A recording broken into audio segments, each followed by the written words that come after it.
Good evening students, welcome back to our channel Pragati NCERT tutorial में। कैसे हैं आप सब लोग?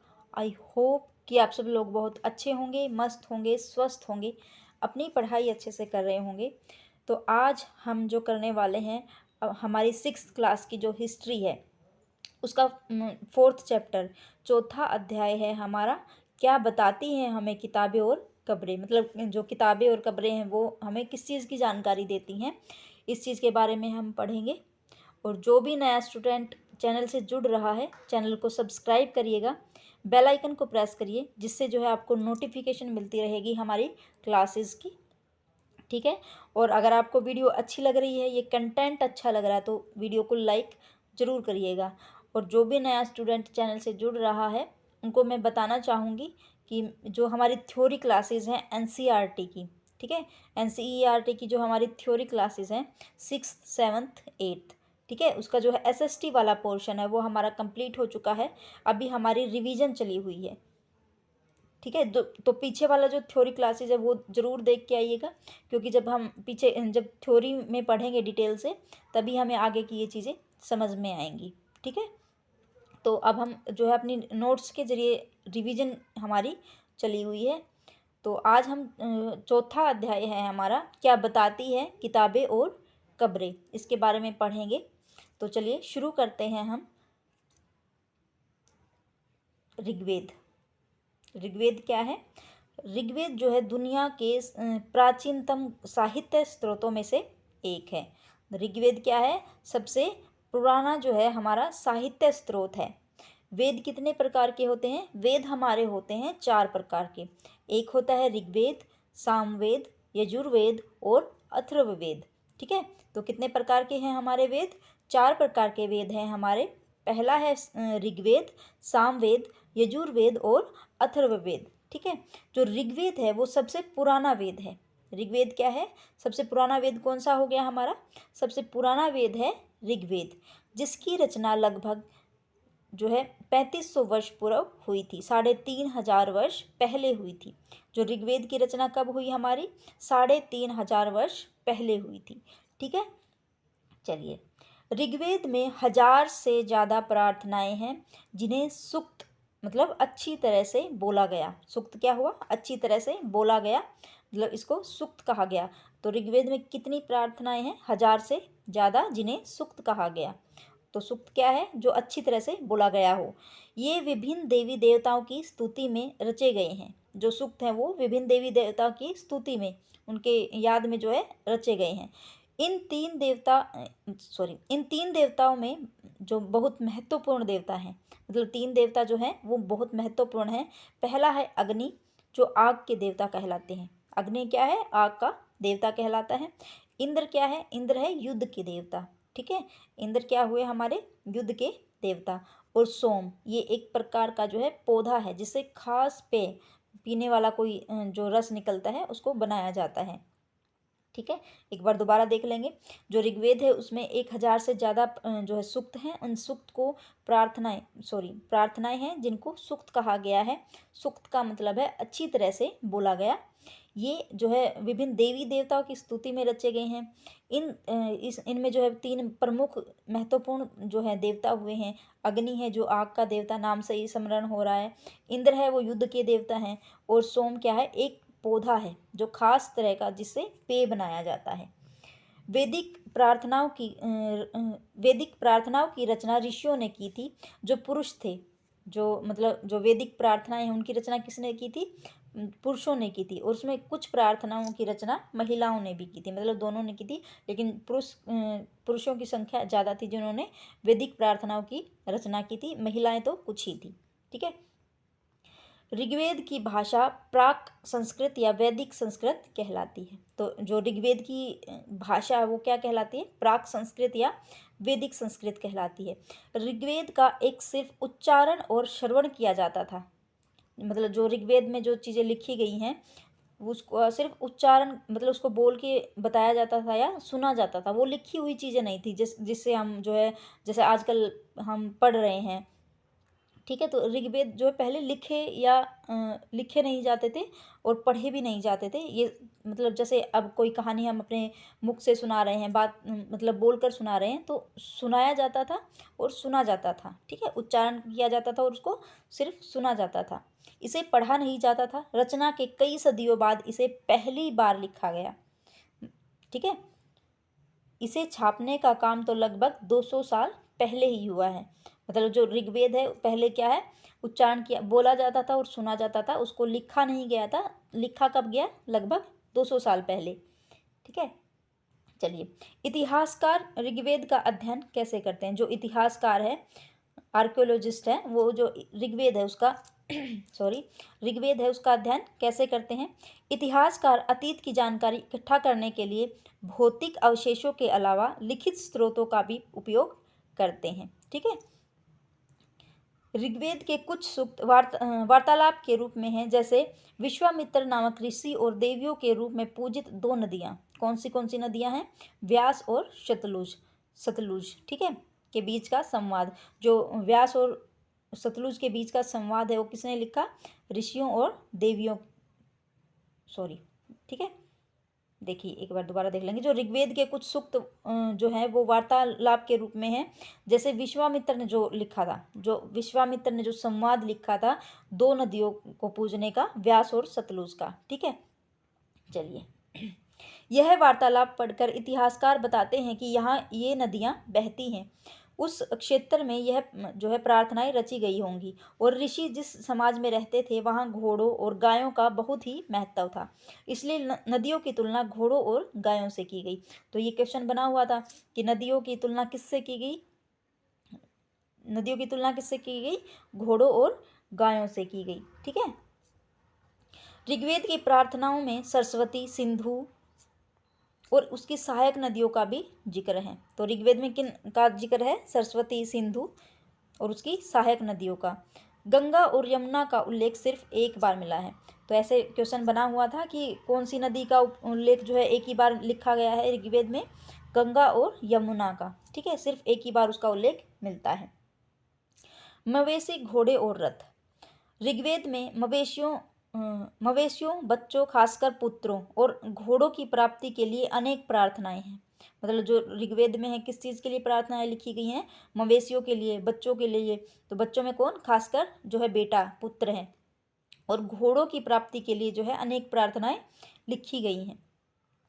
घोड़ों का प्रयोग लड़ाई में रथों को खींचने के लिए किया जाता था। इन लड़ाइयों में मवेशी, अच्छी जमीन जो है, पानी के स्रोत और लोगों को जीत कर लाया जाता था। मतलब इसमें क्या होता था? मवेशियों को मतलब जो युद्ध लड़े जाते थे उसमें मवेशियों को, अगर कोई ज़मीन अच्छी है, पानी के जो स्रोत हैं और लोग, मतलब लोगों को भी वहाँ पे जीत कर युद्ध में अपने साथ लाया जाता था। जो जीत गया उनके साथ वो चीज़ें आ जाती थी। युद्ध में जीते गए धन का कुछ भाग सरदार रख लेते थे। ठीक है, देखिए स्टेटमेंट बनते हैं।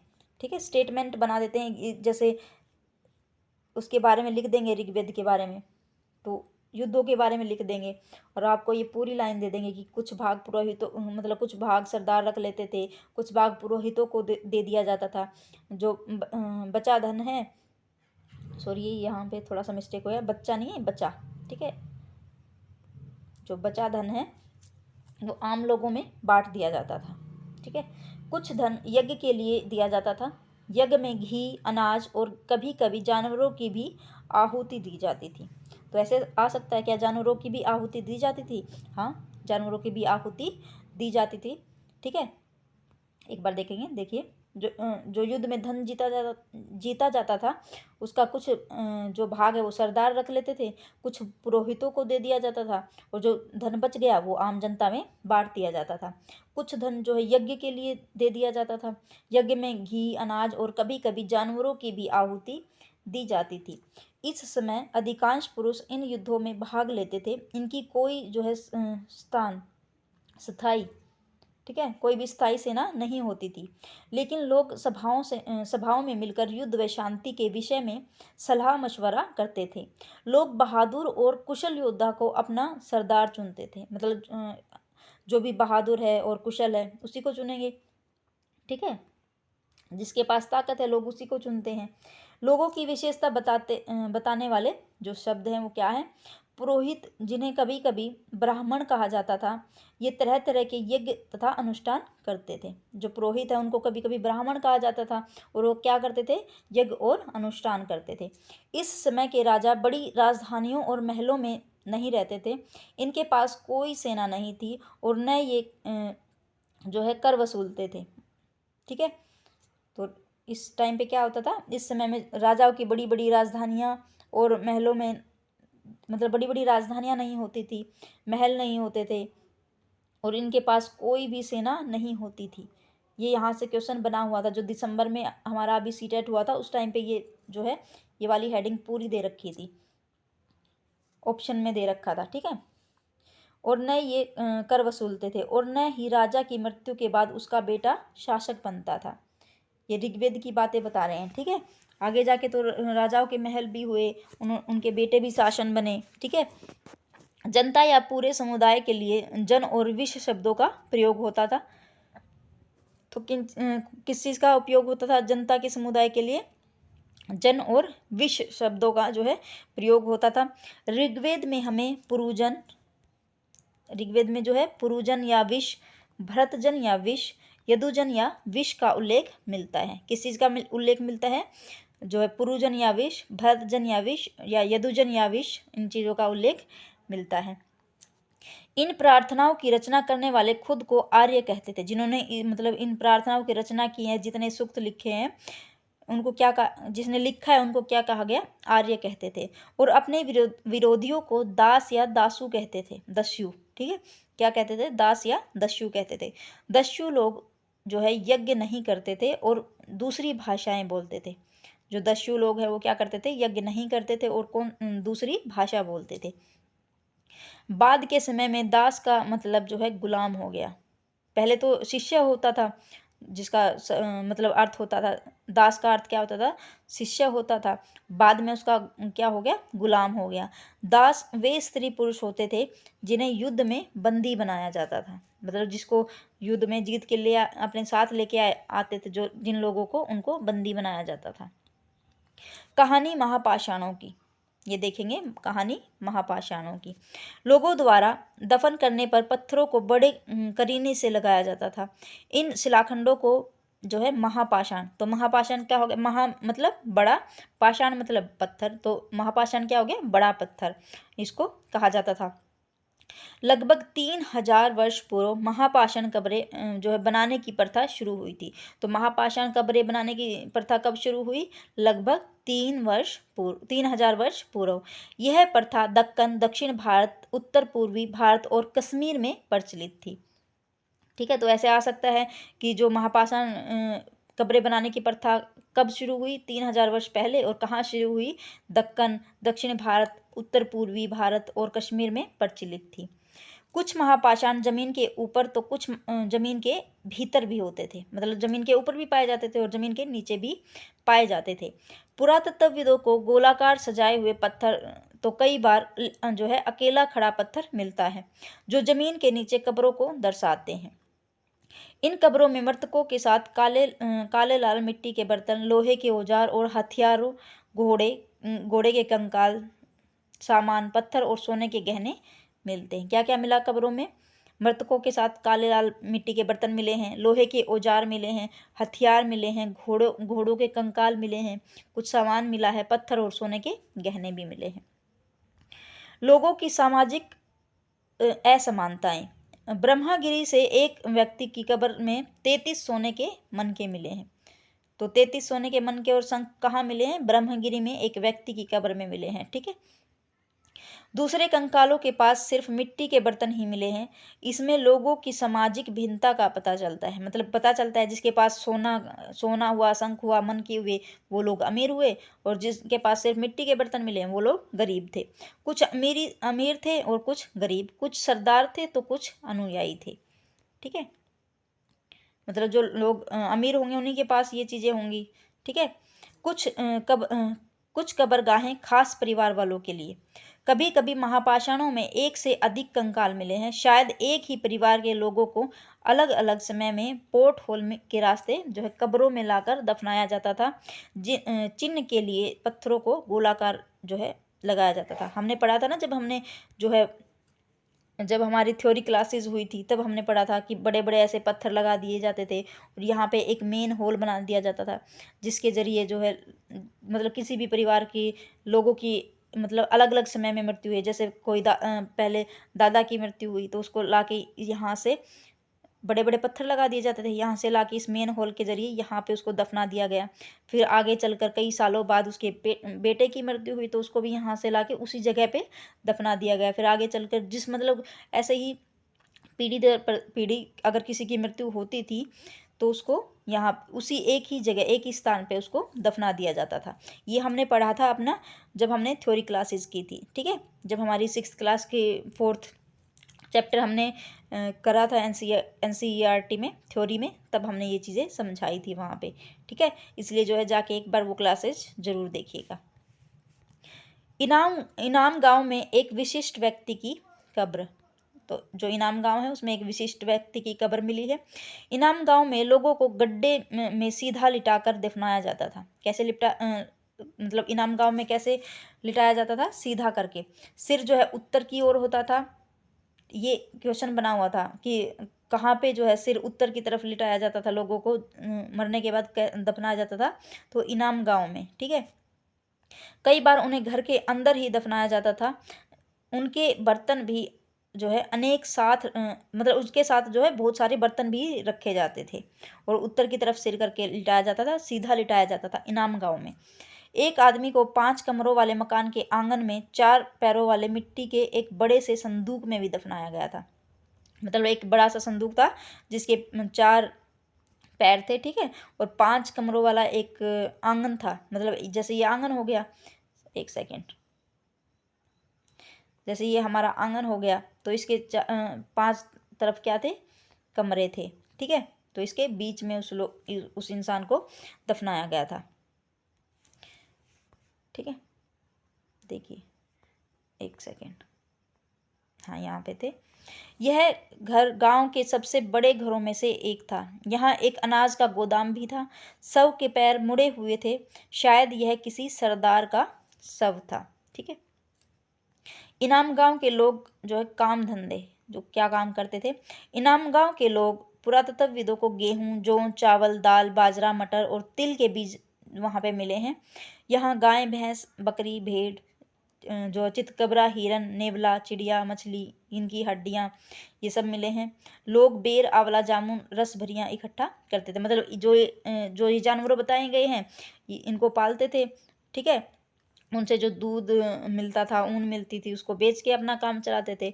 और मतलब फसल के तौर पर जो चावल, दाल, बाजरा, मटर ये चीज़ें उगाते थे उसको बेच के जो है अपना काम चलाते थे, ठीक है। चलिए कुछ महत्वपूर्ण तिथियां हैं, इसके बारे में देख लेंगे। वेदों की रचना कब हुई? लगभग जो है 3,500 वर्ष पूर्व, 3500 साल पहले हुई थी, ठीक है। वेदों की रचना, कितने वेद हैं हमारे? 4 वेद हैं। ऋग्वेद है, सामवेद है, यजुर्वेद है और अथर्ववेद है, ठीक है। और जो ऋग्वेद है हमारा वो सबसे प्राचीनतम ग्रंथ है। ओके, याद रखिएगा ये चीज़। हमारे कितने जो है वेद हैं? 4 वेद हैं। पहला है ऋग्वेद, ऋग्वेद, सामवेद, अथर्ववेद और यजुर्वेद, ठीक है। अथर्ववेद लास्ट में आएगा, यजुर्वेद और अथर्ववेद, ठीक है। और जो सबसे पुराना है वो है ऋग्वेद।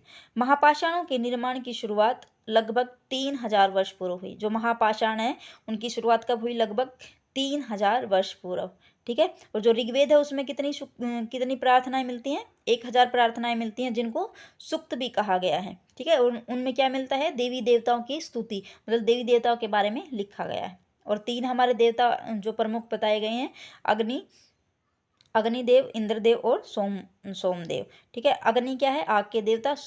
इंद्र क्या है? युद्ध के देवता। और सोम क्या है? वो है एक खास तरह का पेय पदार्थ है, ओके। तो महापाषाणों के निर्माण की शुरुआत कब हुई? लगभग 3,000 वर्ष पूर्व। इनाम गांव में कृषकों का निवास, जो इनाम गांव है उसमें कृषकों का निवास हुआ लगभग 3600 से 2700 वर्ष पूर्व, ठीक है, 3600 साल पहले से लेके 2700 साल पहले तक। ठीक है, चरक क्या है, लगभग 2000 वर्ष पूर्व। ठीक है, चरक क्या है, तो लगभग 2000 वर्ष पूर्व। तो चलिए स्टूडेंट, जो आज हमारी चैप्टर 4 था रिवीजन में, तो ये हमारा समाप्त होता है। मिलते हैं हम अपनी नेक्स्ट वीडियो में। अगर आपको वीडियो अच्छी लगे, वीडियो को लाइक ज़रूर करिएगा, क्योंकि इससे मुझे भी थोड़ा सा ये लगता है कि आप लोगों को ये चीज़ें पसंद आ रही है। और अगर कोई आपको लगता है कि इस चीज़ में यहाँ पे कमी है, तो आप मुझे बता सकते हैं, उसको मैं ऐड कर दूँगी। ठीक है, तो चलिए मिलते हैं हम अपनी नेक्स्ट वीडियो में। Thanks for watching.